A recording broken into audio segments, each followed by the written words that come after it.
Hello everyone, welcome to Women Work Your Faith. Today we are doing an in-depth Bible study. We are coming from the Gospel of Luke chapter 5 verses 1 through 11. And our topic today, how to catch fishes. That's right, we are talking about being fishers of men in today's time. And you know how we do. Keep it fun, keep it relevant. So without further ado, let's get started. So earlier this year at our church we had a shut-in. And when we were in the shut-in, I was reading and I was like, okay, Lord, I wanted to hear from the Lord. And this story that I'm getting ready to share with you all is the one that my attention was drawn to. And you know how it is, you read something in the Bible once and you're like, okay. And then you read it again, you're like, well, hold on, wait. I didn't see that last time. Mm-hmm. And then you read it, you're like, oh, wait, I got that now, but hold on, wait, this too?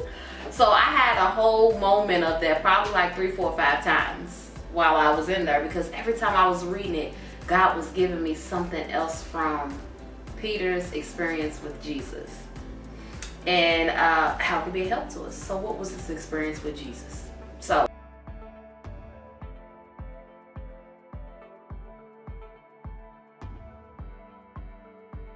Luke gives us a nice juicy story where everybody else was like, they went fishing, they caught fish, they left and followed him. And that was it. But we have Jesus who has come and he's in the city. And the people are, I guess to say, anticipation of him. Because they said that there was a multitude there and they were pressing against him. So they wanted to know and hear about what Jesus had to say.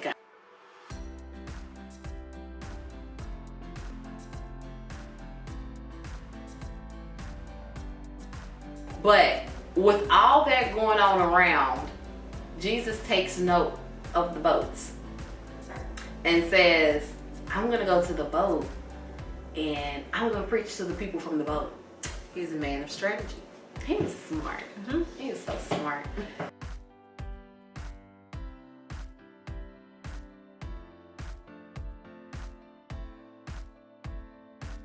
So he gets on the boat. And he's with Simon, and he gets from the boat and he goes to the boat and he's preaching from the boat. Do I know exactly what the message is? No, but it had to been good because people hung around. And it had to been so good because even Simon was encouraged to do more of what thus said the Lord.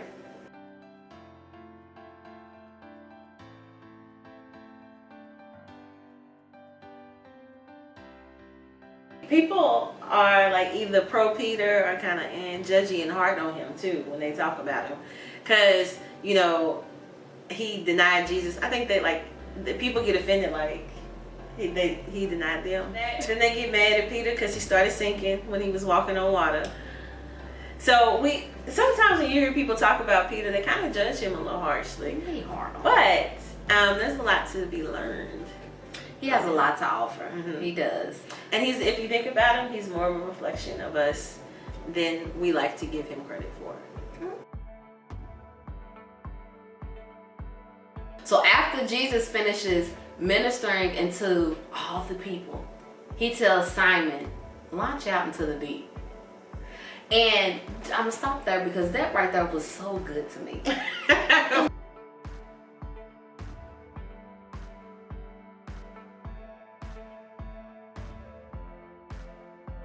So you have Jesus who's here, and all these people have need of him. Mm-hmm. And how many times have we been somewhere and you see and you hear the cries and the outpour and the cry out for the Spirit? Everybody's looking for God. And then it's like, can he hear me? Or does he see me and my need? Mm-hmm. Or is my need important with all this going on around me? Does my need matter? Yes, because with all this going on and all the people that he's preaching to, he still takes note of the boat. Mm-hmm.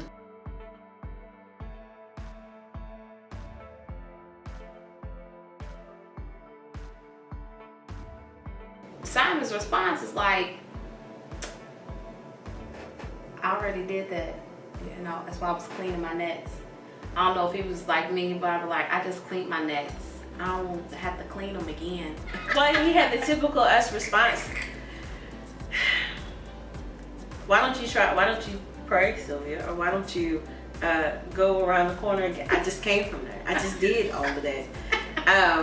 I'm gonna do it because you said, but I just did that. Okay. I just did that. I did it all night. We toiled all night. Nothing happened. Mm-hmm. But this is the word that gets me, and it's a familiar word, and you've heard this word before in another video. He says, nevertheless. Let me make sure that I quote that right. Nevertheless, at thy word, I will let down the net. So it's so good to me.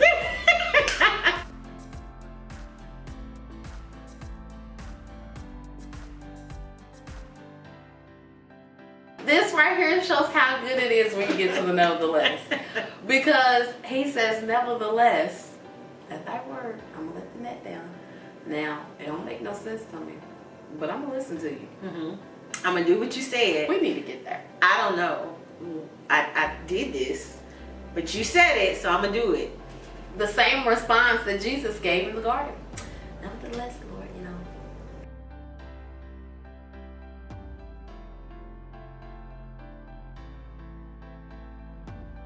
And so he does it. And what a blessing it was, because so he let down the net, and guess what? Caught some fish. He caught some fish. No. He caught fishes. He caught so many. He caught fishes.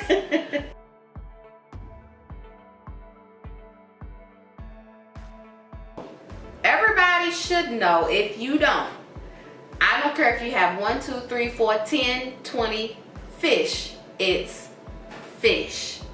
It only becomes fishes when you have multiple schools of fish. That's how you get fishes. Did not know that. That's how you get fishes. So that means he had that many. It was a whole lot of fish. It really puts it in context when you think about that. He didn't catch fish. He caught fishes.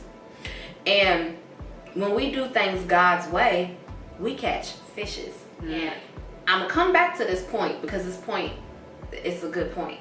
But he let down the net and he caught a great multitude of fishes. So many fishes that the net broke. The same nets that they had cleaned up because I'm done. I did this all night, ain't nothing happening. Clean my nets, do this another day. Nevertheless, here I am out here. I done cast the net. Look, now I got the fishes. Now my net's broke.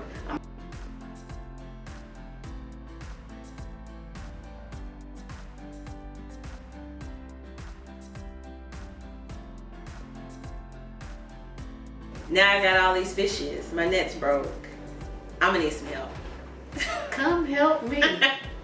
So he was out in this deep place by himself. He was being blessed too, out there in the deep place by himself. And he was being blessed so much that he had to beckon for help. I need help. I want to share. Look, come. I need help with my blessing. Right. It's so bountiful over here. Y'all come over here, help me get these fish. So what Jesus did personally, individually for Simon, others were able to take note of and even increase their faith. So after this happens, break the nets, they call, come help me. And both of the ships now, because the blessing, it was bountiful. I got so many fish, I filled up both of these boats, and the boats are starting to sink. It's good.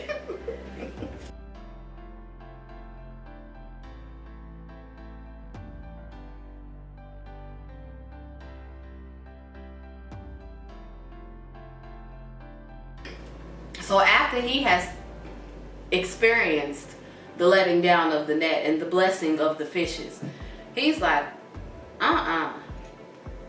ain't no way. I don't deserve this. I'm not worthy. This can't be for me.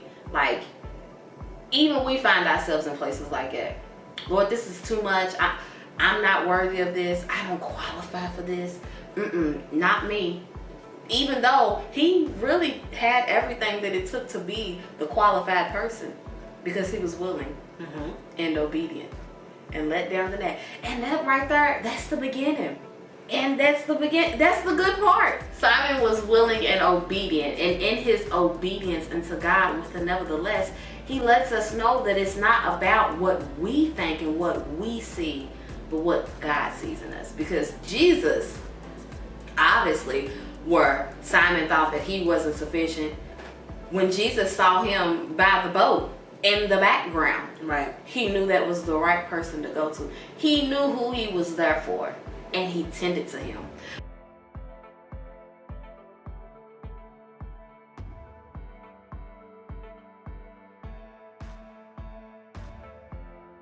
But after this experience, the help that helped him with the fishes was James, John, and Andrew. So then they came upon, and they were helping, and they saw what Jesus had done, and then they too were like, oh, okay. So Simon gives his stance to Jesus, and Jesus gives him a response. And his response was, fear not. And that was something else. Fear not is said so many times when something of the divine takes place. And I'm fearful. Not like I'm scared, but like, oh, you just shook me up. Whoa.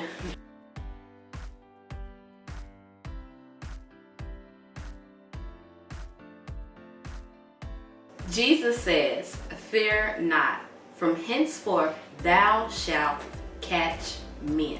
Okay, so from this experience, the next thing was they forsook all and they followed him. Forsook. What did I say? No, I mean, just what you said, forsook. I'm just emphasizing the word, forsook. I think I said it wrong.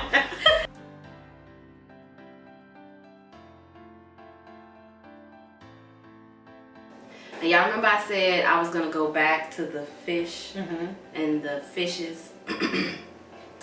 Jesus right here showed us something. When we do things the way God would have for us to do, we go beyond the limitations that we place on ourselves. Because when we place limitations on ourselves, we catch fish. That's why you have congregations that look very similar. I'm just gonna leave it there.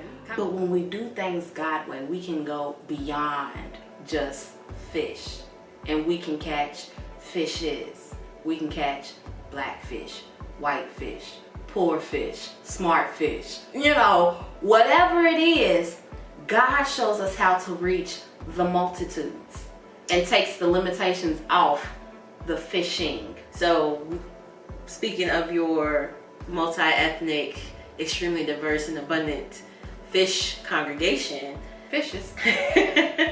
fishes, if we obey God and launch out into the deep, what we draw in, we may not have expected, but he knew it was out there waiting to be caught All along. And that's how you catch fishes and not just fish.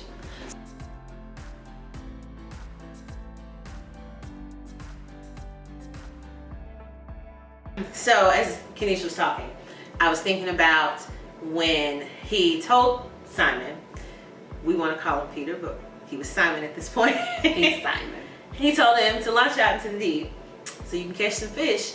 Now, he had done that all night, but when Christ said do it and he was with him, he caught so many fish that it was fishes. When we do what Christ tells us to do and we catch the fishes, or we catch men, or we become fishers of men, as he says in the other Gospels, they're not coming for us. So Peter was out there, Simon, see?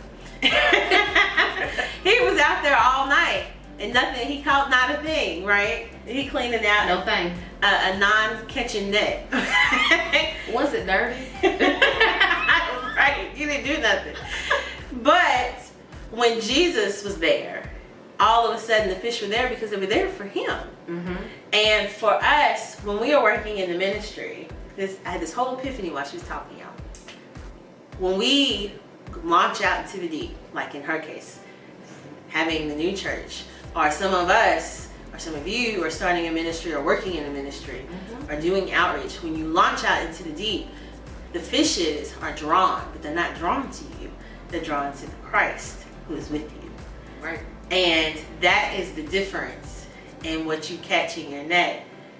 You cleaning out seaweed? Are you catching fishes? Right. Because that's when Jesus was in the boat. Because he was in the boat. When He was all in it. he was all in it, and so your catch is full. That was it. That was my epiphany.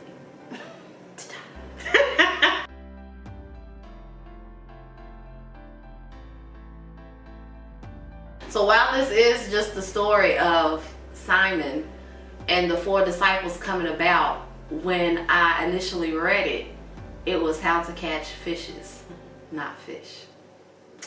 And that goes back to the point we made at the beginning. We are pretty rough on Peter, but if we look at him close enough, we'll see bits and pieces of ourselves. And in this case, a piece of ourselves that we hope to see. But that requires for us to have a nevertheless and to be obedient.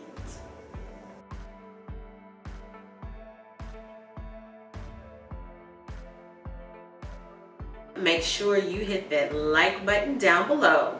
Leave us a comment, tell us a little something about yourself, and share this video and subscribe so that you can stay tuned to all of our uploads each week.